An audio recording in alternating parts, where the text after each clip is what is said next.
subject, especially in the United States. US అనేది land of immigrants. So immigration అనేది చాలా sensitive subject, దాన్ని touch చేయడం చాలా అంత ఈజీ కాదు అది.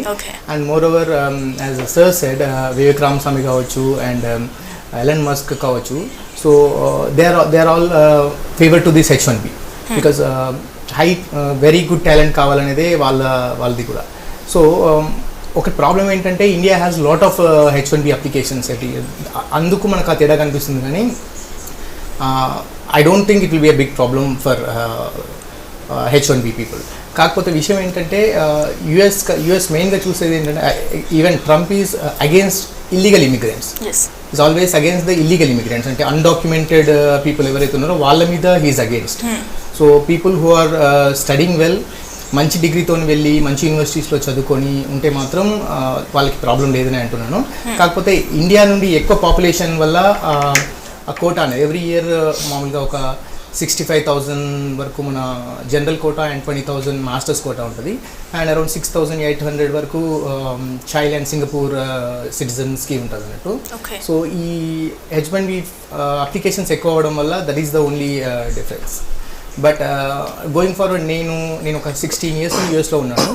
I processed for almost like 14,000 students from the past 16 years. Okay. So ఇది లాస్ట్ 16 years నుండి నా ఎక్స్పీరియన్స్ ప్రకారం నేను చెప్పేది ఏంటంటే, ముందు 2006, 2008లో కొంతమంది జస్ట్ ఎక్సెల్ నేర్చుకొని యూఎస్కి వెళ్ళిన వాళ్ళు ఉన్నారు. అండ్ 2012-13లో నార్మల్ టెస్టింగ్ టూల్స్, చిన్న టూల్స్ నేర్చుకొని జాబ్ సంపాదించిన వాళ్ళు ఉన్నారు. But now it's changed. People should focus on ఎక్కువ డిమాండ్ ఉన్న కోర్సెస్ నేర్చుకోవాలి. అంటే ఆర్టిఫిషియల్ ఇంటెలిజెన్స్, డేటా సైన్స్ అట్లాంటి కోర్సెస్ నేర్చుకుంటేనే స్కోప్ ఉంటుందని అంటారు. So that's what my Yash గారు. అంటే మీరు ఇందాక నేను అన్న స్టేట్మెంట్ని రిజెక్ట్ చేశారంటే ఒప్పుకోలేదు, కానీ 2018-19 టైంలో చాలా రిజెక్షన్స్ ఉన్నాయి. ఎవరైతే అప్లై చేస్తూ ఉంటారో చాలా రిజెక్ట్ అయిపోయిన సందర్భాలు. సో అదే ఫేస్ చేస్తాం అనుకోకూడదా? నేను నా ఎక్స్పీరియన్స్ ప్రకారం లాస్ట్ 15-16 years నుండి చూస్తే దిస్ ఇస్ సైకిల్ అండి. ఎవరీ గవర్నమెంట్లోనే ఇది ఉంది. So every 2 years up down నేను చూస్తూనే ఉన్నాను. కాకపోతే ఏంటంటే నెంబర్ ఆఫ్ అప్లికేషన్స్ ఎక్కువ అయిపోయేసరికి అది కనిపించింది. అండ్ ఇప్పుడు people come to me, lot of students come to me saying that Trump వచ్చారు కాబట్టి నేను యూఎస్కి వెళ్ళాలా లేదా అని కూడా అడుగుతూ ఉంటారు. So I don't think that will impact because US has more than 4,000+ universities in the United states. అన్ని యూనివర్సిటీస్ ఉన్నప్పుడు మనం అక్కడికి వెళ్ళి, అంటే అన్ని కంట్రీస్లో చూస్తే India is the only country లీగల్గా వెళ్ళి చదువుకొని జాబ్ చేసి లక్షల ఫీజు కట్టి జాబ్ చేస్తూ ట్యాక్సెస్ కట్టే దేశంలో India is one of the best country. అయితే అమెరికా కూడా ఇండియా అవసరం అంటున్నారు ఈ ఆస్పెక్ట్ లో. యూనివర్సిటీస్ కావచ్చు, జాబ్స్ కావచ్చు, అమెరికాకి అవసరం. సో వాళ్ళు, నాకు తెలిసి ట్రంప్ ఏంటంటే he's against the illegal immigrants and undocumented immigrants అనేది నా. మధుసూదన్ గారు, చాలా వ్యతిరేకత వచ్చింది ట్రంప్ పైన, కానీ అన్ని దాటుకుని ఇప్పుడు అధ్యక్ష పదవి 47వ అధ్యక్షుడిగా ఎన్నికయ్యారు. సో ఎలా ఉండే అవకాశం ఉంది బ్రీఫ్గా? అంటే ట్రంప్ చేసిన మొట్టమొదటి ప్రసంగంలోనే ఆయన ఒక సిగ్నిఫికెంట్ అంశాన్ని చెప్పాడు. అమెరికాను అద్భుతంగా తీర్చిదిద్దే అవకాశాన్ని దేవుడు నాకు ఇచ్చాడు కాబట్టి హత్యాయత్నం నుంచి తప్పించుకున్నానని చెప్పాడు. అది నెంబర్ 1 పాయింట్. రెండవది, బైడెన్ తీసుకున్న తొందరపాటు నిర్ణయాలన్నిటిపైన కూడా నేను నా మార్క్ చూపిస్తాను అన్నారు. అసలు 2 వెర్షన్ ఎంత వైబ్రెంట్గా ఉందంటే, మొదటి రోజే 42 ఎగ్జిక్యూటివ్ ఆర్డర్స్ పైన సంతకం పెట్టారు. 60 నిమిషాల పాటు ప్రెస్ మీట్లో మాట్లాడారు. 3 చారిత్రక ప్రసంగాలు ఇచ్చారు. అంటే ఐఎమ్ సో వైబ్రెంట్ అని తన యాక్టివిటీస్ ద్వారా చెప్పగలిగారు ట్రంప్. సో ఇక్కడ ఇంకోటి కూడా ఏంటంటే, తీసుకున్న నిర్ణయాల్లో కూడా ప్యారిస్ ఒప్పందం నుంచి బయటకు వచ్చేసారు.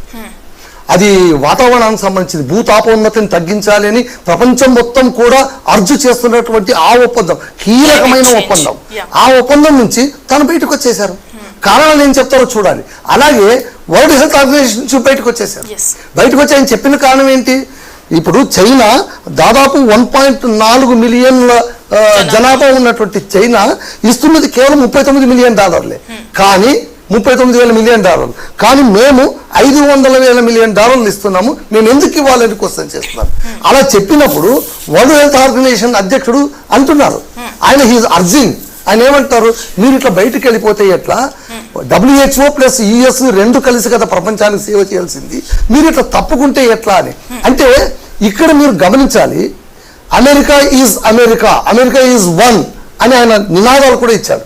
అంటే ఏంటి, ఎప్పటికైనా మాది అగ్రరాజ్యమే, ప్రపంచ దేశాలన్నీ విని తీరాలి అనేటువంటి ఒక సాధికార ధిక్కార ధ్వని ఆయన మాటల్లో వినిపించింది. అంటే భయపెట్టబోతున్నారా? అమెరికా వాళ్ళు కోరుకుంటున్నది కూడా అదే. లేకుంటే బైడెన్ ఎందుకు ఓడిస్తారు? వాళ్ళు దే వాంట్ దట్ ఇండియా. ఈసారి ఎలక్షన్స్ చూడండి, మళ్ళీ ఇండియాలో జరిగే ఎలక్షన్స్ ఇంచుమించు రిప్లికా అలాగే జరిగాయి. ఇంచుమించు ప్రచారం కావచ్చు, ఆయన చెత్త వ్యాన్లు తరలించకపోయి చెత్త వేసేటువంటి ఒక యాక్టివిటీ చూపించడం కావచ్చు, అన్ని ఇక్కడ మనం బజ్జీలు అవన్నీ చేస్తాం చూడండి అట్లా. ఆ తర్వాత మనీ ఇవ్వడం కావచ్చు, ఫ్లోటింగ్ కావచ్చు, ఎవ్రీథింగ్ హ్యాపెండ్. ఇక్కడ ఇంకోటి ఏంటంటే, ట్రంప్ వస్తాడా లేదా అనేది మొదటి నుంచి కూడా అందరూ కూడా అనుకుంటున్నటువంటిదే. ఎప్పుడైతే బైడెన్ తాను పోటీలో నిలబడతానని చెప్పి తప్పుకొని మళ్ళీ కమలా హ్యారిస్ తెరపైకి తెచ్చారో అక్కడికి ఈ నెత్తిపైన పాలు పోసినట్టు అయింది. పైగా బైడెన్ మంచివాడు, ఆయన బాగా సమర్థులను తెచ్చుకున్న అమెరికన్లు చాలా మంది కూడా ఈయన వైబ్రెంట్ గా లేడు, ఈయన వైలెంట్ గా లేడు. ఒక అతను చాలా మంచి మాట చెప్పారు, ఒక యుఎస్ అతను చెప్పాడు, all US citizens they don't want a politician as our president. మాకు పొలిటీషియన్ అధ్యక్షుడిగా ఉండాల్సిన అవసరం లేదు, ఒక బిజినెస్ మెన్ కావాలి మాకు. దేశాన్ని ఆర్థికంగా ముందుకు తీసుకెళ్లి ప్రపంచ దేశాల్లోన మనం ఆధిపత్యం సాధించేటువంటి దిశగా అడుగులేసేవాడే అధ్యక్షుడు కావాలని కోరుకుంటారు, కానీ ఒక రాజకీయ నాయకుడు మాకు అక్కర్లేదని చెప్పేశారట వాళ్ళు. అంటే కొంతమంది అనుకుంటున్నారు. సో వీటన్నిటిని బట్టి చూస్తుంటే సెకండ్ వర్షన్ మళ్ళీ ఎలా ఉండబోతుందో అనేది మనం కాస్త ఆలోచించదగ్గ విషయమని నాకు అనిపిస్తుంది. ఇందాక మీరు అన్నారు క్లైమేట్ చేంజ్ ఒప్పందం నుంచి WHO నుంచి బయటకు వచ్చారు. అంటే పెద్దన్న బయటకు వచ్చినప్పుడు చాలా చిన్నలు కూడా బయటకు వచ్చే అవకాశం ఉందా? ఇక్కడ చెప్పదలిచింది ఏంటంటే, WHO ఒప్పంద సంస్థలోన అమెరికా అనే కంట్రీ, బిగ్ కంట్రీ బయటకు వచ్చేస్తే మీ బతుకేంటి అని వాళ్ళు చెప్పడం. వాడు అంటున్నాడు మీరు బయటకు వెళ్తే ఎట్లా మీరు కదా ఉండాల్సిందని. ఇప్పుడు మనం ఇండియా మనం ఎంత చెప్పుకున్నా కూడా, మనం ఎంత వైబ్రెంట్ అని చెప్పుకున్నా కూడా, మన ఎకనామిక్ పవర్స్ తీసుకున్నా, ఈక్వేషన్స్ తీసుకున్నా, compare to that country because of our population కావచ్చు, వీఆర్ ఇంటెలిజెంట్, వీఆర్ ఇంటెలెక్చువల్స్. మేధోపరంగా మనల్ని కొట్టేవాడే లేడు, అది 100%. కానీ that is a young country, immigration country. మనది ఏన్షియంట్ ఓల్డ్ కంట్రీ. మనకు చైనాకు ఉన్నటువంటి పెద్ద మైనస్ పాయింట్ మన జనాభా, మన పెద్ద ప్లస్ పాయింట్ మన జనాభా. బలమైన మార్కెట్ మనదే. ఈ ఇండియాతో అందుకోసం చూడండి, పక్కనున్న చైనాతోన కామెంట్ చేశాడు WHO చైనా తప్పిస్తుంది నేనెందుకు ఎక్కువ ఇవ్వాలి అని. అంటే చైనాకు ఒక విసురు విసిరినట్టు. పాకిస్తాన్ కూడా కంట్రోల్ చేయగలుగుతున్నాడు, ఎందుకంటే to grab interest of India.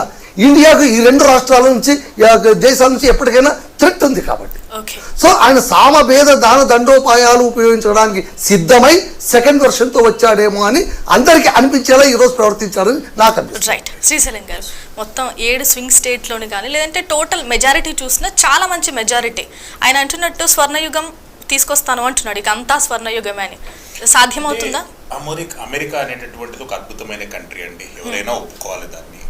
ఒక అద్భుతమైనటువంటి కంట్రీని చూసి మనం ఆస్వాదించాలి, కానీ మనం చూసి అసూయ పెంచుకునేటటువంటి కంట్రీల సంఖ్య ప్రపంచంలో పెరిగిపోయింది. అమెరికాలో జీడీపీలో అంటున్నారా? నాట్ ఓన్లీ జీడీపీ, టోటల్ డిస్ట్రక్షన్లో. ఎట్లా అంటున్నంటే, ఇప్పుడు మెడిటేరియన్ కంట్రీస్ అనుకోండి, పాకిస్తాన్ అనుకోండి, బంగ్లాదేశ్ అనుకోండి, ఇంకా ఇతర కంట్రీస్ అనుకోండి, వాళ్ళు ఏదో రకంగా అమెరికాలో స్టెప్ ఇన్ కావడానికి గజ గోకర్ణ విద్యలు చేస్తారు. Only Indians legal way, talent వే,